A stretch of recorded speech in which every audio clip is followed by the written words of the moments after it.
Hello everybody, welcome back to HardReset.Info channel. Today we're gonna talk about what exactly the Hutt DDC robot is.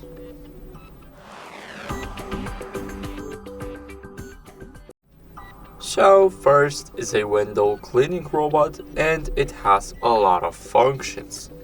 So starting off, we have the power switch right here. So we basically hold it for 3 seconds to either start or to turn off the machine.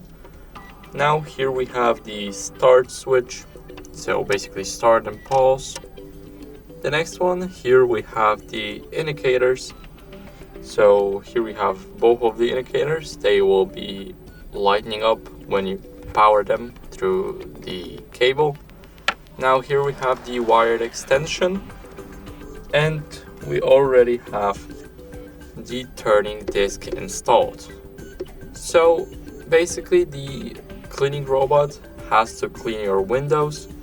It's very good at it. So here we have the main unit. So it comes with the extension wire, as you guys can see. Now we also got the remote control right here. We can start or stop or move the robot, so forward, backward, left or right. Now here, what this does is it will basically come to the bottom and it will clean the bottom. And ×2, I haven't really used it, so I'm not sure.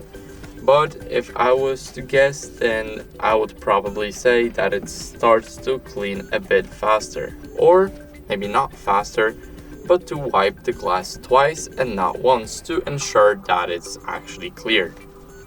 So more what comes with the robot is the cleaning cloth. We get 5 of those cleaning cloths. So let me place it here. Here we have the first one, second one, third one.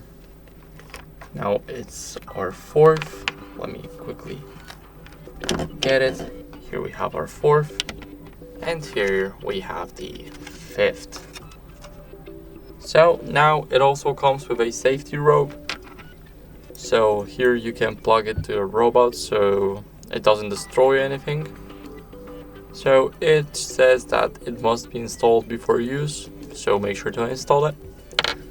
And last but not least, we have the cleaning can. Here we can spray some water or the window cleaning.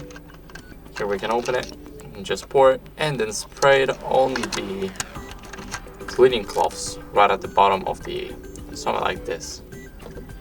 Now it's not done yet. Here we have the power adapter. So we basically plug this thing into the robot. Now after plugging it in, we need to plug the power adapter to the electricity. So let me quickly do that. And now, as you guys can see, we got the blue light right here. So now we know that it's actually enabled. So that be it. Thank you guys for watching. I hope this video helped you. And if it did, then please consider liking, subscribing, and leaving a comment. Bye.